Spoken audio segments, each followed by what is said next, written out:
Hey everybody, what's going on? It is Chris Aiken, and it is time for Noon Noise.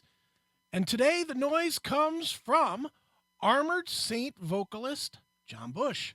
John, of course, well known for being the vocalist of Armored Saint, as well as being the frontman for Anthrax for a time that is largely disputed amongst Anthrax fans as the best or the worst, depending on who you are. Some people loved John Bush in Anthrax.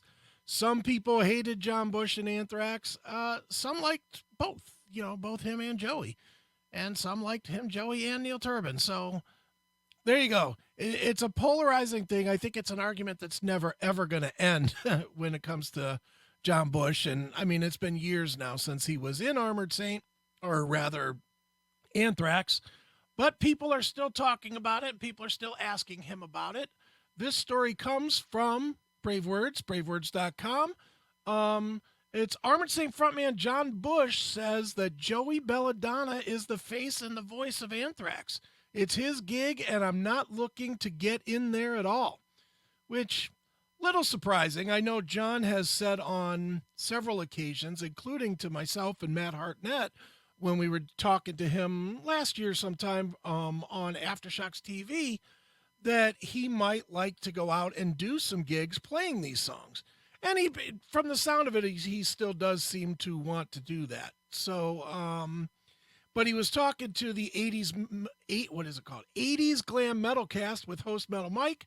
And on that show, he was asked specifically about the Sound of White Noise album and his relationship with Anthrax. And John said, "It's a great album with a really cool vibe. It was the 90s and things were changing. The band was taking some chances with the writing. We were embracing the bands that were out at the time, like Alice in Chains and Soundgarden. The 90s were cool, and I think a lot of people forget that. I just want the records I did with Anthrax to be available. I believe Megaforce is going to be putting them back out there at some point. With Anthrax, some people like Joey, and some people like me. You can have a favorite, but you can't. Let me try again. But you still can like them both. With Black Sabbath, I love Ozzy and I love Ronnie.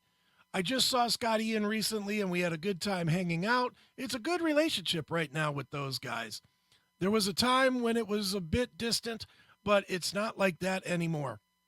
And here's the main quote. "Joey Belladonna is the face and voice of Anthrax. It's his gig, and I'm not looking to get in there at all. The band is secure the way it is. Anything is possible for a random show or a song or two. I'd be open to that because I love those songs." And that's sort of what he said to us on Aftershocks, was that he would be open to it, as well as he, at that time, and again, that was mid-pandemic, where he's probably going stir crazy, but he was also talking about potentially getting out there, putting a band together, and doing John Bush presents the music of Bush era Anthrax. So we'll see how that all shakes out. I'm sure at some point we are going to see John Bush on stage with Anthrax, because they all do seem to be friendly. And look, as a fan of both, I'd be cool with it. But there it is. That is your noise today. John Bush still kind of wants to play those songs, and I think most of us want to hear them too. So there it is. That is your new noise for the day. Make sure you check us out at thecmsnetwork.com. You'll get all your heavy metal. You'll get heavy metal television. You'll get all the heavy metal radio you would want, as well as the interviews from all of your favorite bands, regardless of the genre you love. It's all heavy metal. It's all there at thecmsnetwork.com. So until next time, this has been Chris Aiken, and this has been Noon Noise.